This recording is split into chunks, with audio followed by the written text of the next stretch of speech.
Dallas Cowboys let go of Mike McCarthy this offseason. There was a kind of a big dispute over, and it was really just it's a story of their offseason so far of just a delay of waiting and waiting and waiting and waiting, and because of that, the Cowboys were forced into a spot where they didn't have the candidates available that Cowboys fans would hope would become the head coach, and so now they have settled for Brian Schottenheimer, an in-house hire. The offensive coordinator now becomes the head coach for the Dallas Cowboys. Tons of questions about that.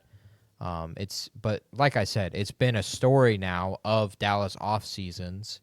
This was the story last season with Dak Prescott. They waited literally until right before kickoff to sign Dak to a multi-year extension. And it seems like that's going to be the same case for Micah Parsons, which is really the big question of Dallas in the offseason right now. Last season, they were 7-10. Dak got hurt about midway through the season with a hamstring injury, kind of took away his entire season. Throughout that time, Cooper Rush started games, Trey Lance started games, and this was a team that even with Dak Prescott missing 9 games last season, they were 7-10. Dak has been a quarterback. Pull up my Dak graphic, please. Who has played when healthy, has led to the Cowboys to either in the postseason or just outside of the postseason. Now, since 2020, when he broke his foot, he's now had 3 of 5 seasons. He's missed more than 5 games. That's kind of hurt them in a lot of cases. But when he plays, like in 2023, when he was a second-place MVP vote getter, they were 12-5. This was a really, really good regular season team that has just had questions in the postseason. They'll come into this season, Dak under contract for $50.5 million. Pull up the salary graphic. The rest of the team is also on pretty cheap contracts, but this becomes a year for the Dallas Cowboys where it's a win-now year. They need to be the team that wins the division. In the NFC East, there hasn't been a repeat champion since 2004, and so the Cowboys and the Commanders are really the only teams you could say will win the division this year because that's 20-plus years of that stat holding true. And given that contract situation, looking forward to next year with Micah Parsons not even under contract, which will now be at minimum $42 million a year because he wants to be the highest paid non-quarterback in NFL history, and T.J. Watt last week signed for $41 million to become the highest paid non-quarterback ever for the second time of his career. Mike is going to be at least $42 million, and already next year looks preposterous from a roster building standpoint, with Dak due $74 million, CeeDee Lamb due $38, and then you have a few other key pieces that are big jumps in their contracts. Osa, the defensive tackles, get a $14 million jump. And Micah Parsons, you expect to be at least $18 million in jump. So for this team, it's a win now. They got to win this season. And they're going to be under a lot of pressure with that first-time head coach. Dak's coming off an injury, prolonged injury, where he missed the back half of the season. I do want to say, though, Dak State podcast, yes, you see the Mississippi State logo in front. We love Dak. And Dak has been good. The record graphic shows that. And then also, he's been really good in division throughout his career. 9-4 against the Eagles for 260 yards a game. The Commanders, he's been 11-2. And the Giants, he's been 13-2. And so this is a guy through multiple head coaches, Jason Garrett, Mike McCarthy. And now with Brian Schottenheimer, he's won games in division. And winning games in division in the National Football League gives you a chance, 1, to not only win the division, but 2, to make the postseason. So what are y'all's expectations for the Cowboys this season? What's it going to look like with Brian Schottenheimer, Dak Prescott? Do you agree? Is this a win-now season for the Cowboys? I like the win-now point. I mean, you already pointed out the contracts, how steep it gets.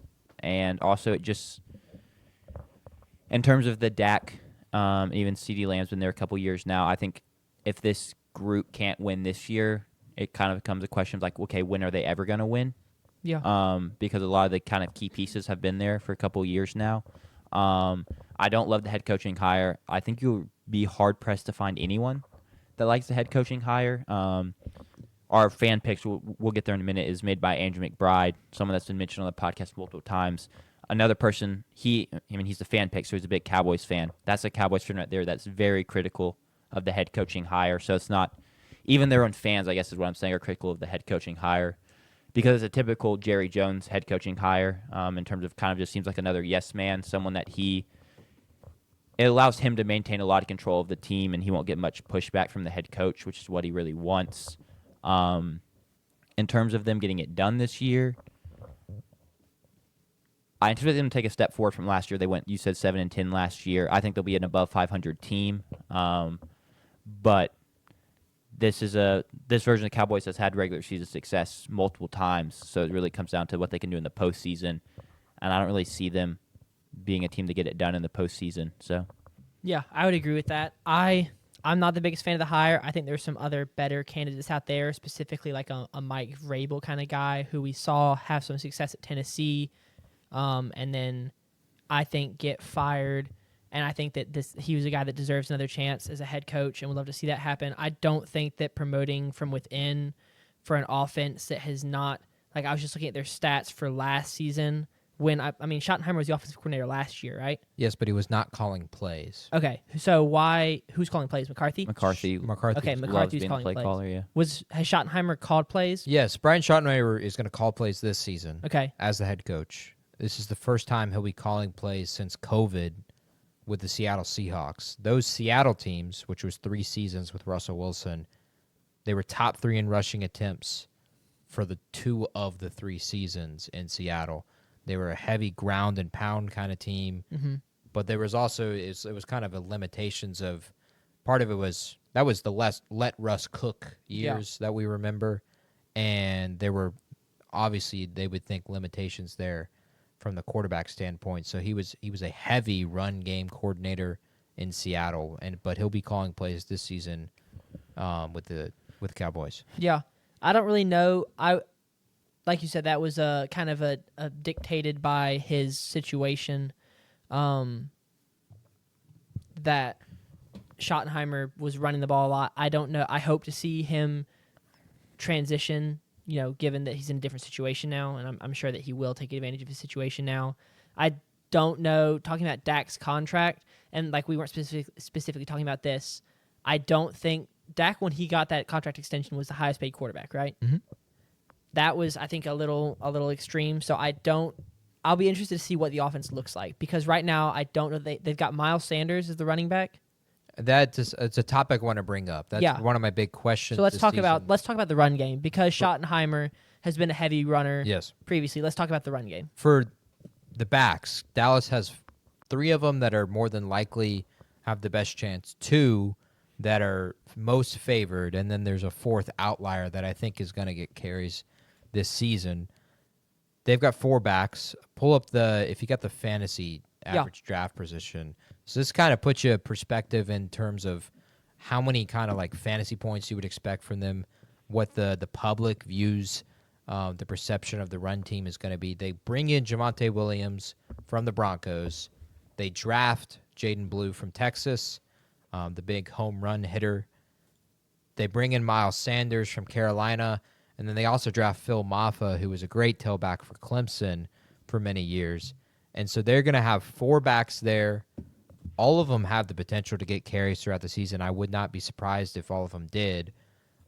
That's kind of going to be my question to y'all, and a question for the season is who's the lead back for them, not only from a fantasy football perspective, but they're going to have to decide on who their workhorse really is, because Schottenheimer in his time in Seattle was a team that ran the ball a ton. And I think with the weapons they have, like the offense, for one, they're going to have to be good, because there's basically nobody on the defense and outside of Micah Parsons. So their offense is going to have to score a ton of points, which has kind of been how Dallas has been. Sure. Besides the years with Dan Quinn.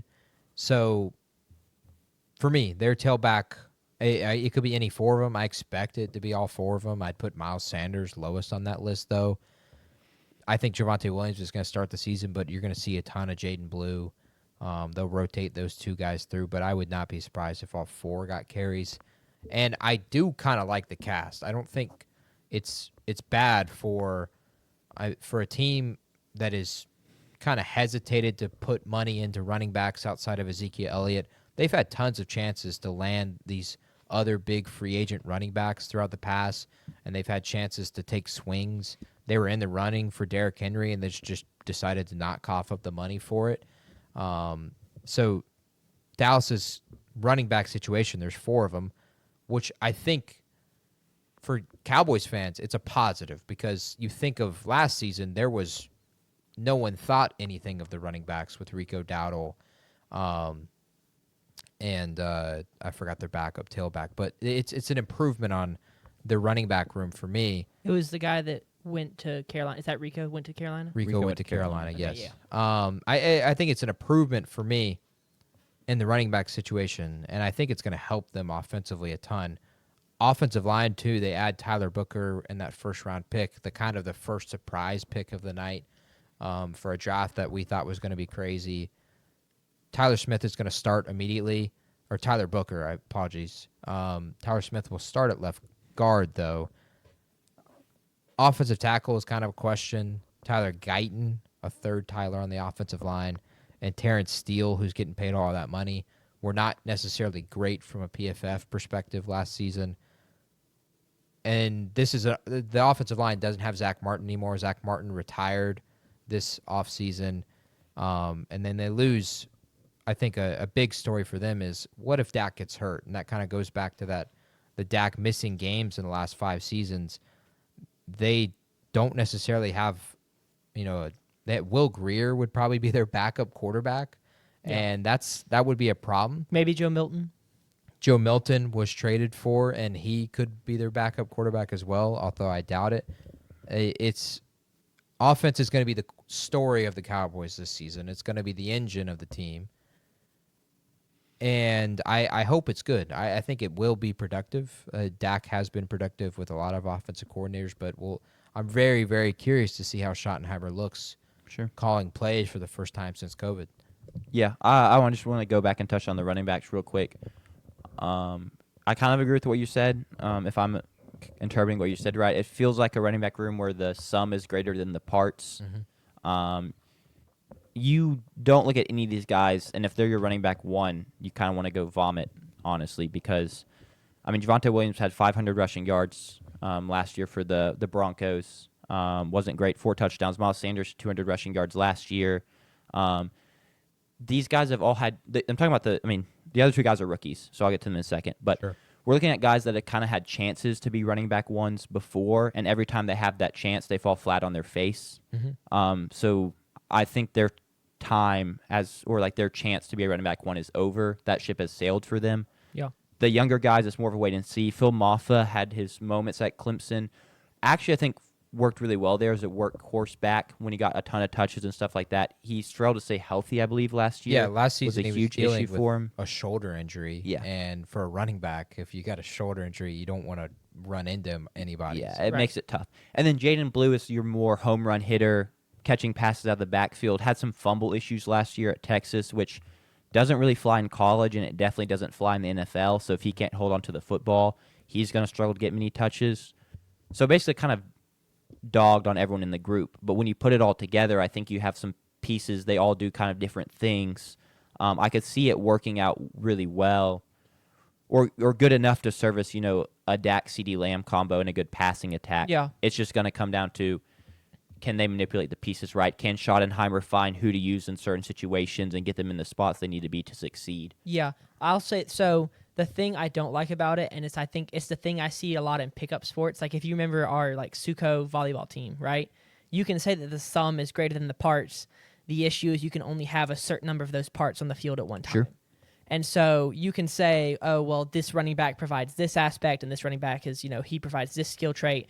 The issue is when each of those running backs, sure, as a sum, they make a Christian McCaffrey or a Saquon Barkley. The issue is you can only have 1, maybe 2 of those guys on the field at one time. Mm-hmm. So the defense is preparing for that. I don't know how well that will play out, bringing in those guys when you have that mentality, whereas yeah, I don't know how that'll play out. I'm not the biggest fan. I of mean, it. yeah, ideally you would like to have a Christian McCaffrey. Correct. Of course. I'm not like that's not an argument I'm trying to make. I just the sum being greater than the parts. I feel like is going to be. It's a risk for Yeah, sure. It is definitely a risk. I will say when you were talking about the passing offense, we didn't mention George Pickens. I think the passing offense has the weapons to be very good. The question will be, what does that passing offense look like with Schottenheimer calling the plays? That's where my question is Schottenheimer going to stick with that run heavy offense and try and put a square peg in a round hole when he's got the weapons and he's got the quarterback in Dak Prescott, who, while I don't think ever deserved highest quarterback or highest paid player in the NFL, he's a very good quarterback on his high end, is a top 6 quarterback probably. Like if he plays at his best, he can be up there with the top 6 quarterbacks, probably that upper A tier below Patrick Mahomes, Josh Allen, Lamar Jackson. So can he get the best out of Dak Prescott, and can he utilize CeeDee Lamb and George Pickens? Can he create those opportunities and then open up those opportunities for a running back who isn't a Christian McCaffrey, but give them the opportunities where the defenses are threatened by a high-end Dak Prescott working with CeeDee Lamb and George Pickens? I think the biggest thing for the Cowboys this season is it's going to be how do their 3 best players play in the game any given Sunday, and that tells the story of whether they won that Sunday or not. If Micah is just eating alive the quarterback, they're going to win that Sunday. Yeah. If Dak can throw for 350 yards and 4 touchdowns, they've got a chance. If CeeDee Lamb goes for 200 plus, they've got a chance. If none of those things happen, the Cowboys are in trouble. Sure. Yeah. And so I wouldn't even put the pressure on Schottenheimer here. I don't think he should be under fire really whatsoever, and he won't be. Dak is going to be the pressure point. Micah is going to be the pressure point, and CD as well.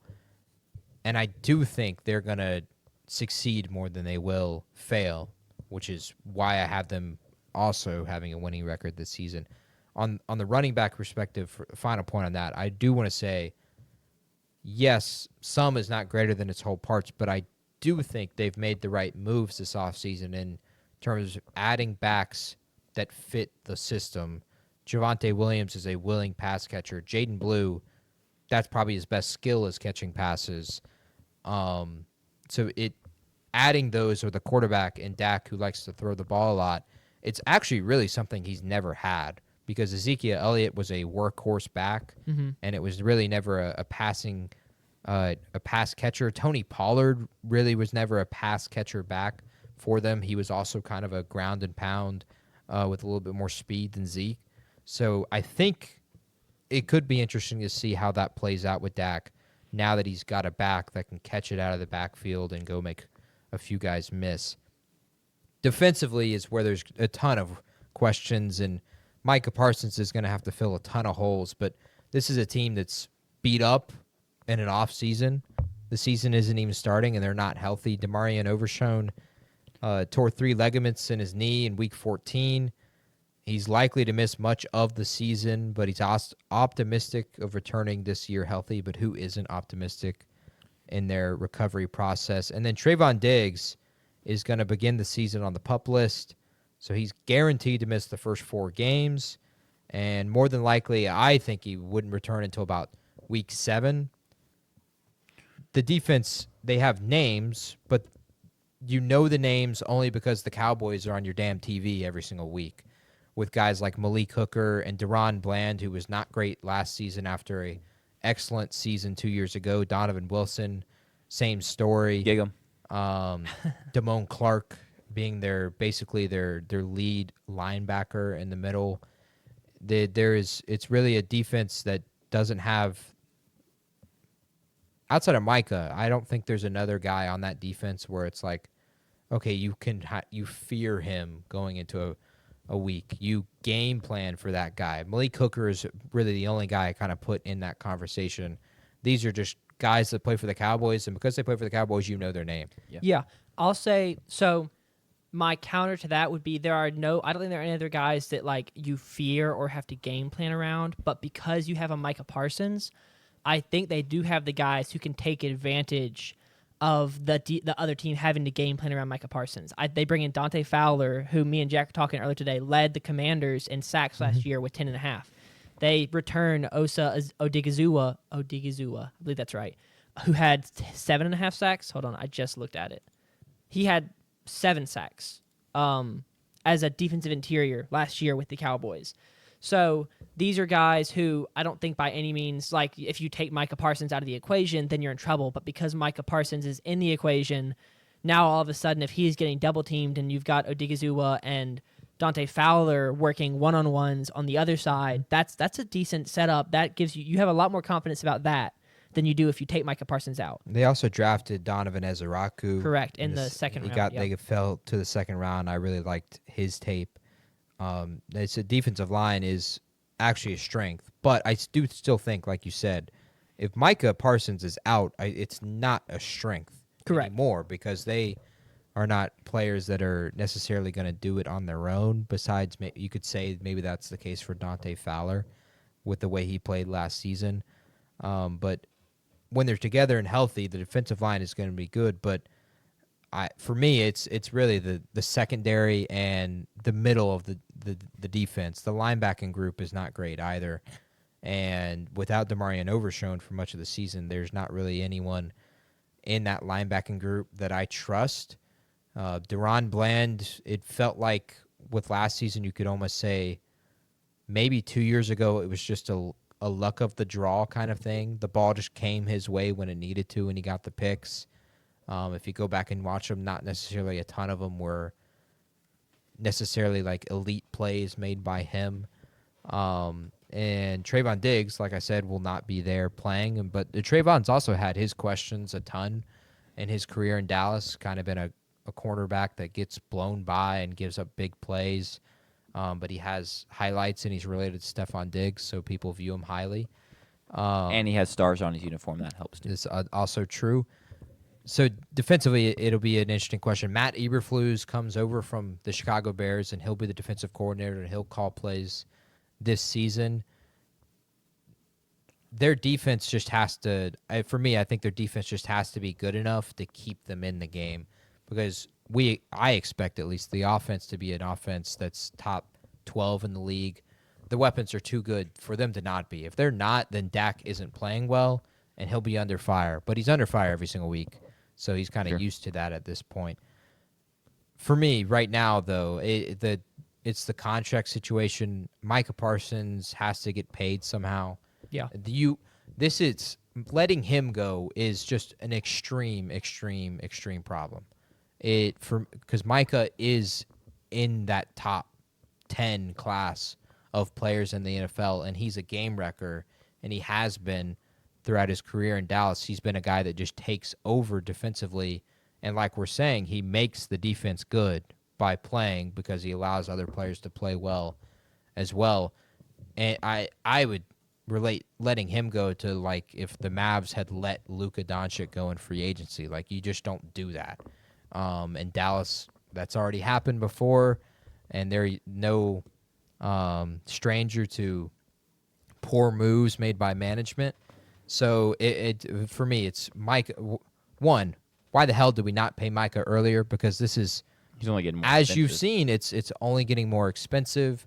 If they had paid him last year, it would have been roughly about $35 million a year. That's $7 million. That's another player you can add to your defense or offense in the offseason. So that for me, I'm a kind of a Cowboys guy by fault of Dak Prescott being the quarterback. Why hasn't that gotten done? That needs to get done before I really think about the season as a whole. Going into predictions for us. Go ahead. Yeah, I wanted to talk a little bit more about the defense. secondary? Secondary, yes. Sure. So I was just looking. They spent a third-round pick on Siobhan Revelle, who I don't think is your traditional third-round pick. Coming out of Eastern Carolina, the dude was very elite there. His issue was injuries. In around 800 snaps, he allowed only 3 touchdowns, not 300 touchdowns. He allowed 3 touchdowns in roughly 800, 900 snaps as a sophomore and junior as a starter. He only played 3 games as a junior. So I do think that if he stays healthy, he could be kind of a boost to that secondary and maybe help take some of the load off Trevon Diggs or Deron Bland. And what I'll say to both those guys is, as a state podcast, I'm going to tie this to Mississippi State baseball. They're kind of like the Hunter Hines of cornerbacks. They come up, and there's like, with Hunter Hines comes up, it's like 40% chance it's going to be a home run, 40% chance he's going to strike out, and then maybe there's a 20% chance he hits a single. And so these guys are the same way. When they're in coverage, it's like they're either going to get an interception or they're giving up a touchdown. And so those are kind of the extremes and the sacrifices you have to make. And there are definitely guys out there that you would rather have at cornerback, but while they do, give up touchdowns and give up yardage, they do make big plays. And that's, the reason they're still starters at the NFL level. It's not just name. It's not just stars on their helmet. Like, they do make big plays, and they do make crazy plays on the ball. They play cornerback almost like wide receivers, where they're just playing the ball so much, and you're going to get burned is the unfortunate reality of playing cornerback that way. But you do also reap the benefits of having two guys at the outside who play that way. Is you're going to lead the NFL in interceptions, which I think the Cowboys have done when both those guys have been healthy, or they've been up there at least. Sure. So Absolutely. that's just kind of you do reap what you sow, and if you're going to play the ball aggressive, you're also going to get burned. So I don't hate the secondary. I like the Siobhan Ravel pick. I saw one guy who had him mocked as a first rounder, and that's not saying he should have been a first rounder, but I do think that having your name mocked as a first rounder and then going in the third round, there is some value there to at least be like, well, this isn't a guy who was mocked in the fifth round and they, took in the third. This is a guy who his name was up there as, a top 4, top 5 cornerback in the draft and then gets taken in the third. So he's definitely not a day one starter by any means, but could be a helpful addition to that secondary. Yeah. May have to be. Yes, this We'll is true. see. Do we have a timeline on the Trevon Diggs? Did you say? It's at least 4 He- weeks. He'll He's on the miss pup 4, list. like guaranteed to miss And that's 4. Pup is physically unable to perform. Correct. Yeah. Which is something you can do in the preseason to open up an extra roster spot. It's no different than IR, but I think the difference is the player still gets paid. I think that's the difference. Gotcha. But don't hold me to that. From a prediction standpoint, we all have the Cowboys having winning records. Jack and Sanders have them going 10-7. I have them going 9-8. I have them one game worse just from I think defense is too large of a question mark. And like I said, for the Cowboys to win games, one of 3 things has to happen. Dak has to throw for 350 and a couple touchdowns. CD has to go for 180 yards plus, or Micah just has to dominate the game defensively. Otherwise, they're not going to be in a spot to win games. But I will say, Dak, in a season where he's played double-digit games or more, has never had a losing record, and only once did he finish 500 with an 8-8 season. So Dak, whether you like him or not, which most people don't for whatever reason, is a winning quarterback in the league and has been since he's joined the Cowboys, which the whole argument on that is it's so fascinating to me that people view Dak so lowly, yet he wins games in an organization that those same people also agree is dysfunctional and doesn't know what the hell they're doing and is making the wrong moves all the time, and yet he continues to win games and take the Cowboys to the postseason when he's under the amount of pressure that he is. I think it's the thing I love about Dak, as much as it eats at me that he has to be the Cowboys quarterback and he can't just be like the Jaguars quarterback or something, where he's not under the limelight. But yeah, you guys have them going 10-7. I have them going 9-8. They're again going to be in prime time. Fan has them going 9-8. So we're Yeah. all around that. We've all got them going 9 to 10 wins. I think if Dak plays double-digit games, like I said, he's never not led them to a winning season. They're going to be in prime time a ton. They have such an interesting little 5 weeks, and it really you could almost stretch it out to 9 weeks where they play Monday Night Football, bye Monday Night Football, host Philly, Thanksgiving versus the Chiefs, that's going to be electric. That'll be one of the best Thanksgiving games we've seen in a while. Sure. Since last year's Bears-Lions game was great, but it was just because it was hilarious because they just didn't manage the clock well at the end of it. Then they'll play Thursday Night Football in Detroit, which will be a nice little revenge game for Dan Campbell once again. Sunday Night Football versus the Vikings. Host a not top 10 quarterback in Justin Herbert. And then you play Christmas football in Washington That's just an insane little 9-week schedule, right? Are the Commanders? Is that an outdoor stadium? Yes. Yeah, So it is. fingers It'll crossed be for chilly. Snow. Fingers crossed for snow. Maybe. And they play in New York in week 18, which could easily has snow and more than likely will at that point in the season. But a Christmas snow game in Washington, that would be really sick. Yeah, I don't think the odds are great, but it could happen. Yeah, That would be really fun to see. that's one of my. Yeah, snow games are one of my favorite. My mom loves a snow game. Mhm. Like my mom is a football fan, but when there's a snow game on, like it does not matter who's playing. She just she immediately becomes. And if it's the Army Navy game, I she love won't when we get those, especially if we can get them once or twice a season. It's great. Yep. Like last year's Steelers-Browns game, where the field was perfectly clean in the first quarter, and then in Yeah. the third quarter, it's like it was a completely different game. You Yeah. don't even recognize anything Yeah. that's happening. I hope we get it. I hope we get stuff like that as well this season as well. It's so cool to. It's nice living down in the South and not necessarily having to deal Sure, with sure. that Yeah. for 7 days in a week. Yep. But it's really cool to watch it and watch them play football in it. And if you've ever played football in the snow, it's actually really fun as well. So I know it's fun for the players as well. But yes, 9-8, 10-7, 10-7. For me, that has them a game behind the Eagles and the Commanders, so not winning the division. That'll give them an outside chance at the postseason. But for us, that puts them at 10-7. That essentially locks in a playoff spot for them because our NFC North is so wonky with an 8-9, 9-8, 8-9 team. So they're going to be a wild card team, guaranteed. Yeah. Because we also have 2 9-8 teams in the NFC South for us. So I like it. They're in the postseason for us. For you guys, it looks like they're probably going to be just outside the postseason for me. For Sanders, it looks like they're going to be in the postseason because you got them a game higher than the Bears, Vikings, Saints, Yeah. and 2 higher than the Falcons and Panthers. Unless I just go like absolutely ham. On the I don't NFC think you're going to West, be but high I do on not the NFC see, West. Do not see myself going high on the NFC Given West. your arguments on the quarterbacks in that division. For Jack, it'll be interesting to see how the tiebreakers play out because you got 3 teams that are 10-7 right now. But that kind of does it for Dallas. Are there any final points before we move on to what is going to be an interesting conversation, apparently? I'm excited for the next conversation. I'll just Hold on. close it off by saying yeah, I hate go the ahead. Cowboys. Yeah. Okay.